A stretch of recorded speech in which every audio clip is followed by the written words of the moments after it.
بسم الله الرحمن الرحيم. ساعة حتى وانا بحبس يعني حاولت اني اتحدى مهما كان يعني مهما كانت الظروف، وحاولت اني نعدي الامتحان هذايا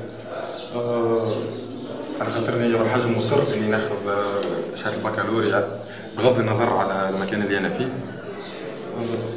دو بليس المسيره نتاعي الدراسيه في الوقت اللي انا في الليسي ولا في الكوليج كنت تلميذ يعني باهيك، علاش ما نجمش نسلم في قرايتي. بصراحه جيت او دوب ما ندخل القاعه هذه حتى ولو انا بالسجن ولا نعدي في الامتحان نحس روحي كاني مثلا في الليسي نعدي في اكزامان نورمال ظروف عاديه. بصراحه ما فماش برسيون عادي، مثلا عديت الاكزامان. يعني هو انا كي قررت باش نعدي الباك هي حكمي نسيت باش نحكي عليه، معناها الحكم اكوتي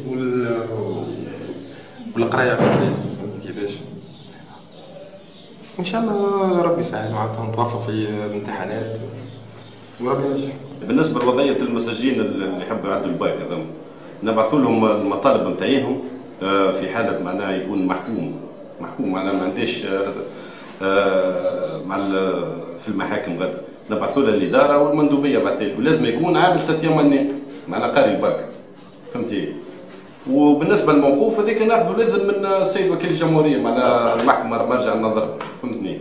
هذه وفيها وثائق وفما تنسيقات مع المندوبيه ومعناها برشا امور معناها. بالنسبه للسجين هذا محكوم طول طون مدى الحياه، معناها ابار الوضعيه الاداريه فما وضعيه نفسيه مرينا بها، ان السجين معناها مره يقبل ومره غدوه يقول لك لا ما نعديش وبعد مده يقول لك كذا، فهمتي. فما رعايه نفسيه عملنا هذا. الاقتراح كان عندكم انتم؟ والله لا، الاقتراح يكون من السجين، الاقتراح يكون من السجين وما نفرض عليه شيء، يعني ما نفرض عليه حتى شيء. جيست معناها ممكن نمروا له مصلحته وين، مثلا هو تقدم بالمطلب هذايا ورجلنا له اموره ونسقنا مع الادارات المحليه.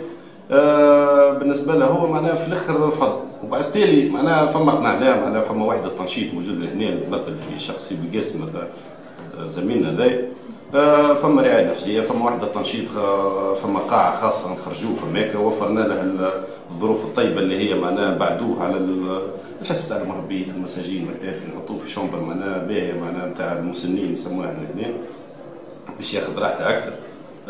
يخرج للصباح لوحده التنشيط هذيا نعطوه قاعه يجيب له الدوكومون نتاعه يقرا، يستفسر على حاجه مثلا اكزرسيس ولا امر نجمو حتى نخرج برا ننسق مع بروف مثلا يحل الاكزرسيس هذا ونجيبوه له.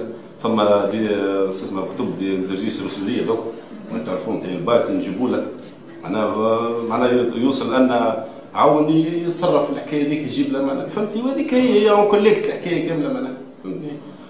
وان شاء الله ربي يسهل وكا هذه.